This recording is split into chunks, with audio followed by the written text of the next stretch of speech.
Sahabat JDIH KPU Kabupaten Magelang, bertemu kembali di acara Bincang Asik episode 2 kali ini. Telah hadir di tengah kita Bapak Muhammad Taufikur Rahman. Selamat sore. Selamat sore Pak. Selamat sore. Beliau adalah anggota KPU Provinsi Jawa Tengah Divisi Sumber Daya Manusia. Hari ini kita akan berbincang-bincang terkait kode etik penyelenggara badan ad hoc, Pak. Ya.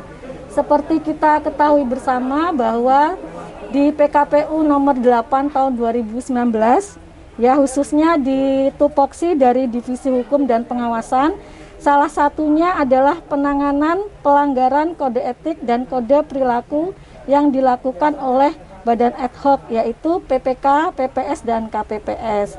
Nah, ini kan mau mendekati pemilihan 2024 dan pemilu 2024 ya Pak. Nah, yang ingin saya tanyakan yang pertama Pak, ini juga informasi kepada sahabat JDIH KPU Kabupaten Magelang. Pak Taufik ini juga pernah menjadi tim pemeriksa daerah ya Pak ya, untuk KPU Provinsi Jawa Tengah dari DKPP ya Pak, tahun 2019 sampai dengan 2021. Nah, yang ingin saya tanyakan Pak, yang pertama, landasan yuridis dari kode etik penyelenggara pemilu diatur di peraturan apa saja ya Pak? Ya. Terima kasih Mbak. Ya. Jadi begini, tata laku seorang penyelenggara pemilu, Ya. khususnya di KPU itu pertama ada kode etik. Ya. Nah, kode etik itu diatur dalam peraturan Dewan Kehormatan Penyelenggara Pemilu. Jadi di DKPP ya Pak? DKPP. Namun di dalam struktur organisasi KPU sendiri, Ya.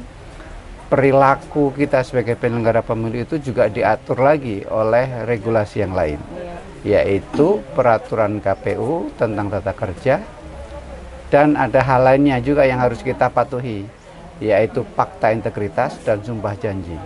Jadi secara regulatif ada 4 regulasi yang harus kita patuhi dalam rangka kita melakukan hal-hal yang berkaitan dengan kode etik dan kode perilaku. Iya. Berarti ada 2 ya Pak tadi ya, DKPP dan peraturan dari KPU tersendiri. Ya. Nah, ini selama Pak Taufik menjadi tim pemeriksa daerah Pak, menurut Pak Taufik sistem penegakan kode etik untuk penyelenggara pemilu ini sudah efektif belum Pak untuk meningkatkan integritas penyelenggara pemilu? Oke. Saya ingin tambahkan lagi.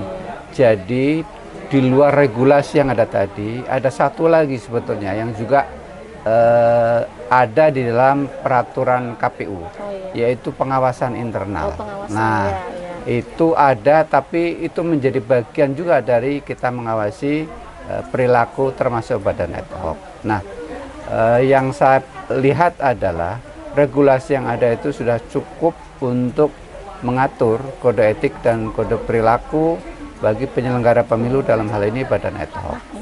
Ya. Berarti aturan yang tadi sudah disampaikan Pak Taufik cukup ya Pak ya untuk mengatur terkait kode etik penyelenggara pemilu khususnya di badan ad hoc. Ya. Terus Pak, yang ketiga, sanksi yang diberikan oleh DKPP ya Pak untuk penyelenggara pemilu ini kira-kira ada efek jerahnya enggak Pak? Maksudnya mereka dari keputusan DKPP ini menyebabkan mereka efek jerahnya ada atau tidak, sehingga tidak mau melakukan kode etik, pelanggaran kode etik. Ya. Jadi perlu saya tambahkan juga begini, dengan regulasi yang baru, kode etik dan kode perilaku itu yang dilakukan oleh DKPP itu bagi KPU RI, KPU Provinsi, dan KPU Kabupaten Kota. Ini yang di ranahnya KPU ya. Nah, kemudian untuk badan ad hoc, PPK, PPS, KPPS, itu dilakukan oleh KPU Kabupaten Kota. Jadi sudah ada pelimpahan wewenang dari regulasi yang ada bagi KPU Kabupaten Kota untuk menangani kode etik itu. Nah, berkaitan dengan efektivitas, saya melihat ini sudah cukup efektif. Artinya satu, itu efektif dari segi waktu. Kabupaten dan kota cukup dekat dengan PPK, PPS, dan KPPS. Informasinya cepat, jadi sehingga apabila ada pelanggaran bisa langsung dilakukan. Kemudian KPU Kabupaten Kota juga sudah bisa langsung mengambil putusan tentang hal itu. Jadi misalnya sampai apakah itu pemberhentian, apakah peringatan, atau rehabilitasi, itu sudah bisa dilakukan oleh KPU Kabupaten Kota. Jadi dengan memisahkan penanganan tadi, saya pikir itu sudah cukup efektif dan efisien.